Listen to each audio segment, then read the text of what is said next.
এতদিন আপনারা অনেক ধরনের গল্প শুনেছেন। আজকে যেই গল্পটা শোনাতে যাচ্ছি সেটি হলো একটি ভূতের গল্প। না না, ভয় পাবেন না। এই ভূত মানুষ খায় না, এটি একটি মজার ভূত। মজা বই কি, এই গল্পটা তো আমার ভাই প্রতাপের। দেখো, আমি তো ছিলাম আইনজীবী, আমি চেয়েছিলাম আমার ভাইও একজন আইনজীবী হোক, কিন্তু সে বড্ড জেদি। সে লেখালেখি পছন্দ করতো, তারপরে আর কি, এক কাপড়ে ঘর ছেড়ে দেয়। চলুন আজকে তারই গল্প আপনাদের শোনাবো।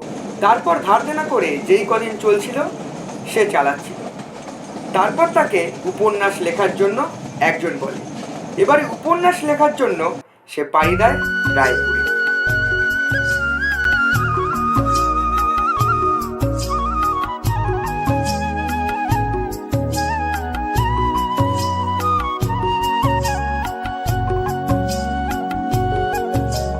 রায়পুরে তো এলেন তিনি, কিন্তু এবার তো একটা থাকার জায়গা চাই।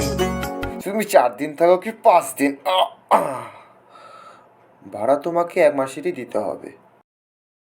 1 মাসের ভাড়া? তাও কত? 10 টাকা। 1 পয়সা কমও না, 1 পয়সা বেশিও না। এবার তুমি পোষালে থাকো, না হলে আসতে পারো। না, 10 টাকা 10 টাকা। এই নিন। এই হরেন, হ্যাঁ বাবু। যা ওটাকে 3 নম্বর বাড়িটা দেখিয়ে দে তো। হ্যাঁ আসছি বাবু। আসুন দাদা।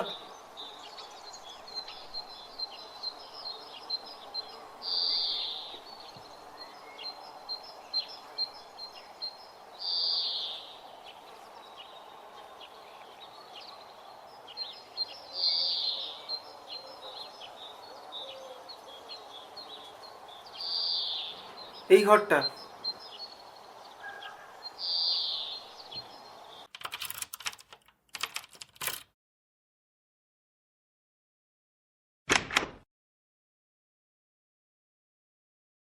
হুম, 10 টাকা?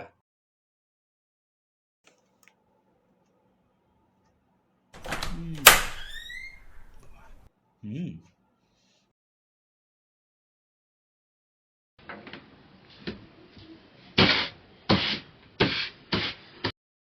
আচ্ছা, এখানে খাবারের দোকান টোকান কোথাও আছে?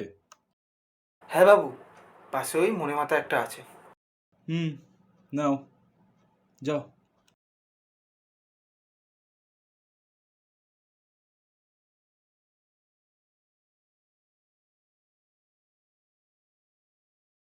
রায়পুরে প্রথম দিন, দ্বিতীয় দিন এবং তৃতীয় দিন তার উপন্যাস ভাবতে ভাবতেই সময় কেটে যাচ্ছিল।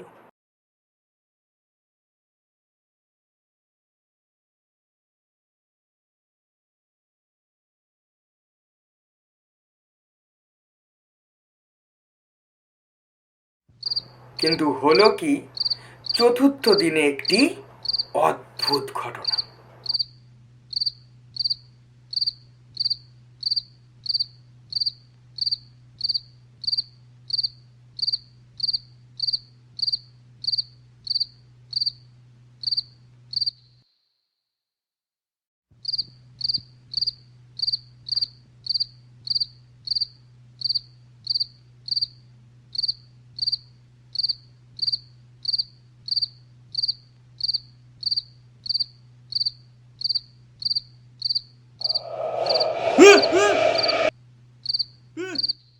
কে কে ওখানে?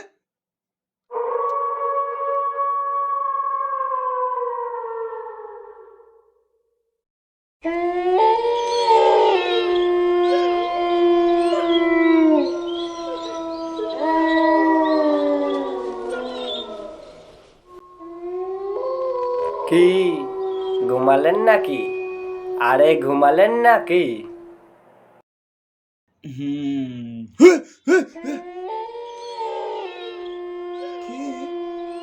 কে আপনি? আমি কি পরিচয় দিই বলুন তো? যখন আমি বেঁচে ছিলাম তখন লোকে আমায় নন্দদুলাল নন্দী বলে ডাকতো। বেঁচেছিলাম মানে? আপনি এখন ভূত প্রেত যা বলবেন। তবে ভয় পাবেন না, আমার কোনো কুমতলব নেই। নেই না? না, আমি কোনো অনিষ্ট করব না। আসলে সত্যি বলতে কি, আমি তো হাওয়া। আপনি যতই হাওয়ান না কেন, আমি তো ভয় পেয়েছি না। আমি কিন্তু নিজের অনিষ্ট নিজে করতে পারি, জানেন? তা বটে। আমার সাথে কি আপনার কোনো দরকার আছে? না, তেমন কিছু না। আসলে আমি কথা বলার লোক পাই না তো, তাই ভাবলাম আপনার সাথে একটু কথা বলি। আপনি সজাগে, তাই এই আলো জ্বালাবেন। আপত্তি আছে? হঠাৎ করে আলো জ্বালালে আমার আবার একটু অসুবিধা হয়। না, আগের বার আপনার চেহারাটা দেখতে পাইনি তো, তাই ভাবলাম অসুবিধা থাকলে কোনো ব্যাপার না। হুম, আমি কৃতজ্ঞ। থাকেন কোথায়? এই বাড়িতে? না না, আমি তো নিকুঞ্জ পালের বাড়ির নিম গাছে থাকি। ও, আপনিও ওনার ভাড়াটে? এই কত ভাড়া দেন বলুন তো? বাগান বাড়ি একদিন আমারই ছিল, আমার প্রপুত্রের কাছ থেকে সবটা কিনে নিয়েছে। আপনার প্রপৌত্র সে এখনো বেঁচে আছে? হ্যাঁ, বেঁচে আছে, কিন্তু তার খুবই দুরবস্থা। তার মানে আপনি সে ৮০-৯০ বছর আগে? হুম। হ্যাঁ, আমি সিপাহী বিদ্রোহের সময় ছিলাম। ইস্ট ইন্ডিয়া কোম্পানি সাহেবদের সাথে কাজ করে অনেক কিছু কাবি। নন্দবাবু, হ্যাঁ নন্দবাবু। ও,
তো আবার খুব হিসেবি ছিলাম।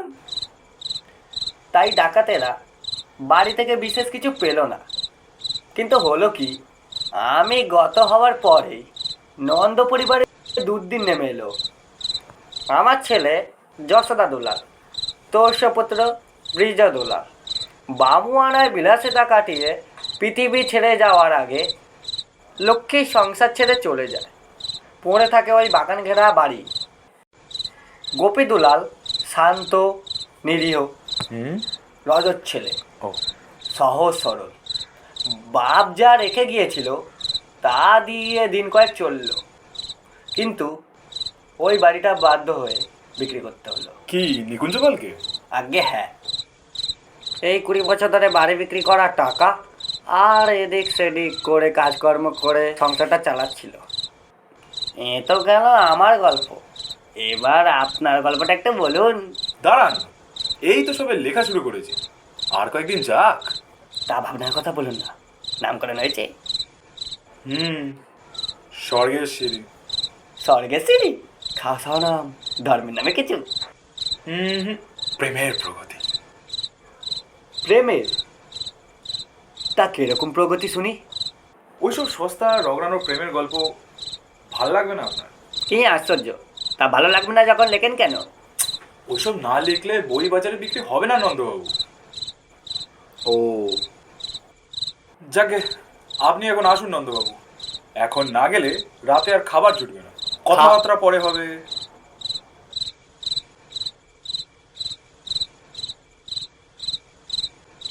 কি আজব মানুষ বলুন তো আপনি। লোকে ভূত পেট দেখে ভয় পায় আর আপনি গ্রাহ্যই করছেন না। মশাই জানতো একে মন মেজাজ ভালো নেই, তারপর ব্যাস ব্যাস করছে।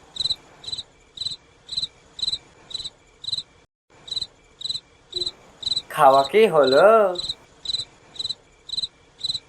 কি খাওয়া কি হলো? কি?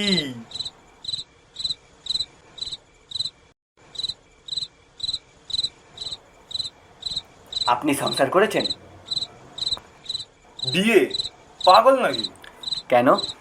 নিজে খেতে পারি না, আবার আর একজনকে। ওইসব বিয়ে দিয়ে আমার দ্বারা হবে না। আপনার সাথে মেলামেশা করে আমি বুঝতে পারছি আপনি সৎ, সজ্জন, কোনো চোরছাচর নন। আমার কি ভাগ্যি। আমি ঠিক অনেকদিন ধরে আপনার মতন একটা লোক খুঁজছি। কেন খুঁজুন কেন? আমার একটা অনুরোধ, আপনাকে ডাকতে হবে। বাবা, মতলবই ভূত। কি বললেন? না, অনুরোধটা কি? আমার প্রপুত্র গোপী দুলাল এই গায়েতেই থাকে। এই গায়ে? আজ্ঞে হ্যাঁ, সে বেলেপাড়া গ্রামে এক ছোট্ট কুটিরে থাকে। সে শহরের চিকিৎসা ছাড়া বাঁচবে না। সে বিষয়ে আমি কি করতে পারি? পারেন, আপনিই পারেন। গোপীদুলার স্ত্রী গত হয়েছে, ওর আবার একটি 21 বছরের মেয়ে আছে। যদি গোপীদুলার কিছু হয়ে যায় তাহলে ওর মেয়েটি ভেসে যাবে। আচ্ছা আপত্ত, আপনি বাপের জন্য শুনিনি ভূতে ঘটকালি করে। শুনুন, আগেও বলেছি আবারও বলছি, বিয়ে থা আমার দ্বারা অসম্ভব। একবারটি আসবেন আমার সাথে? কোথায়? আসুন না, কথা দিচ্ছি, হতাশ হবেন না।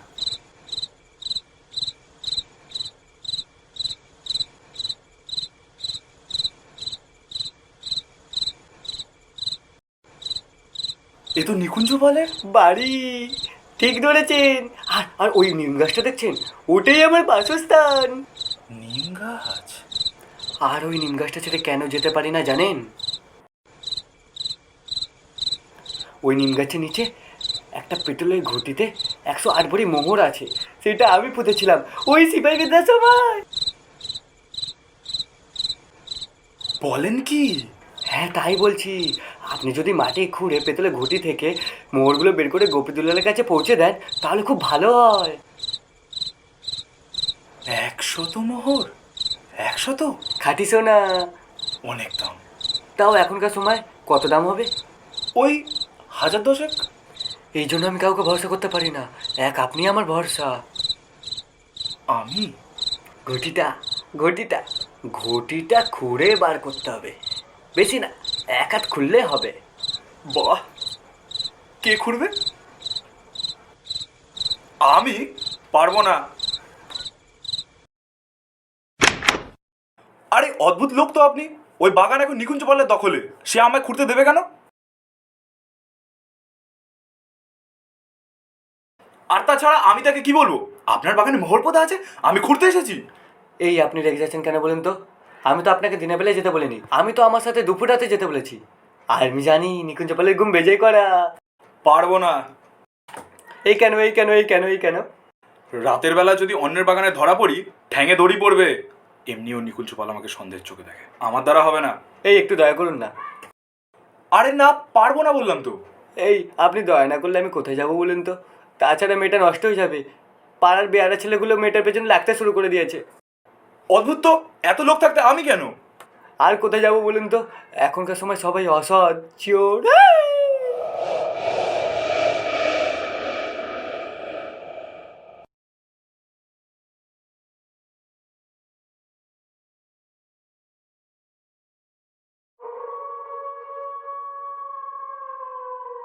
দয়া করুন। আবার এসছে। এই দয়া করুন, না হলে সৎবংশের মেয়েটা নষ্ট হয়ে যাবে। আমি এই হাত জোড় করে বললাম, আমাকে আর ফেরাবেন না। আচ্ছা, নাচরবান্ধা ভূতের পাল্লায় পড়েছি। এই জানলাম তো, গেলেন না কেন? স্বভাবে সবই হয়। বুঝো। আমার প্রস্তাবটা যদি একবার আপনি বিবেচনা করতেন। এই যে, আপনি জানেন আপনার জন্য আমার কি অবস্থাটা হয়েছে? না, জানি না তো আপনার কি অবস্থা হয়েছে।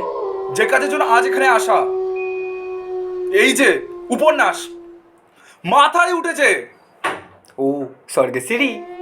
নরকের।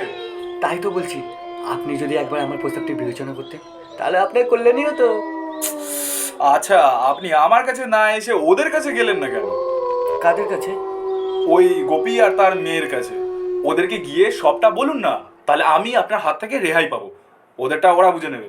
সেটা করিনি ভাবছো? ওরা আমাকে দেখে ভয় পেয়ে পরের দিন ওঝাতান্ত্রিক ডেকে ঝাড়িয়েছে। আর তাছাড়া আমার ওখানে যাওয়ার কোনো রাস্তা নেই। নিচে মরে গিয়ে এখন সপ্তাহে আমার।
ওবেলা একটু বলে দিও, তা একটু বলে দেবে। তাহলে আসি, তা আসলাম। হ্যাঁ,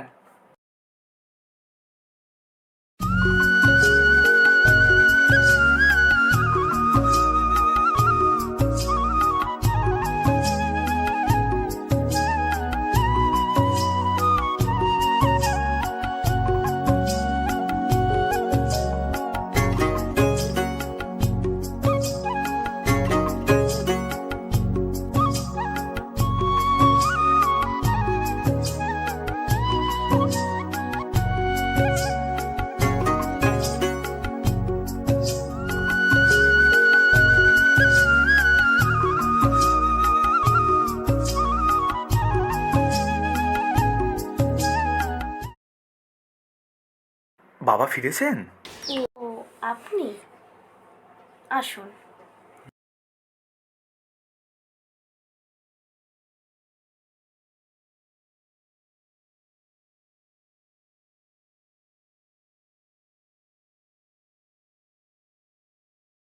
আসলে বাবার শরীরটা হ্যাঁ জানি, মানে জেনেছি শুনে শুনে।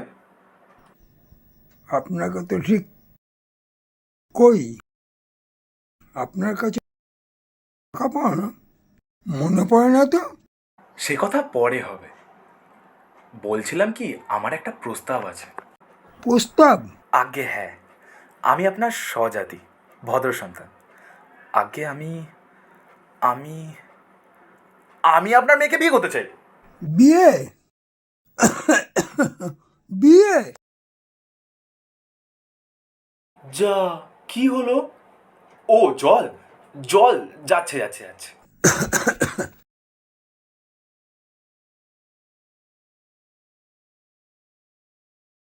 আমি আমি প্রতাপ সরকার, পেশায় লেখক। আপনি পেশায় লেখক? কোথায় যেন আপনার লেখা দুই একটি পড়েছি বটে, কিন্তু সে তো পাতে নেওয়া যায় না। নেওয়া যায় না জানি তো। যা লিখেছি ভুলে যান, যা লিখছি ছিঁড়ে ফেলবো। কথা দিচ্ছি, এখন থেকে যা লিখবো সেটা পড়ে আপনার আর কমলার দুজনেরই ভালো লাগবে। মেয়ের যে বিয়ে দিতে পারবো এ তো আমার আশার অতীত, কিন্তু আমার টাকা পয়সা নেই বাবা। বাবা প্রতাপ। কে বলেছে নেই?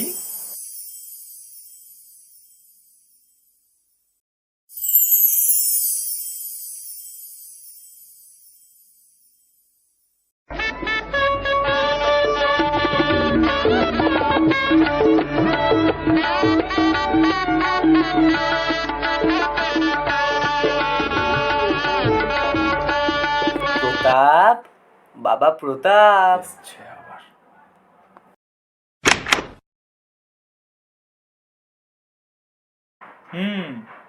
কি খুশি তো? খুব খুশি,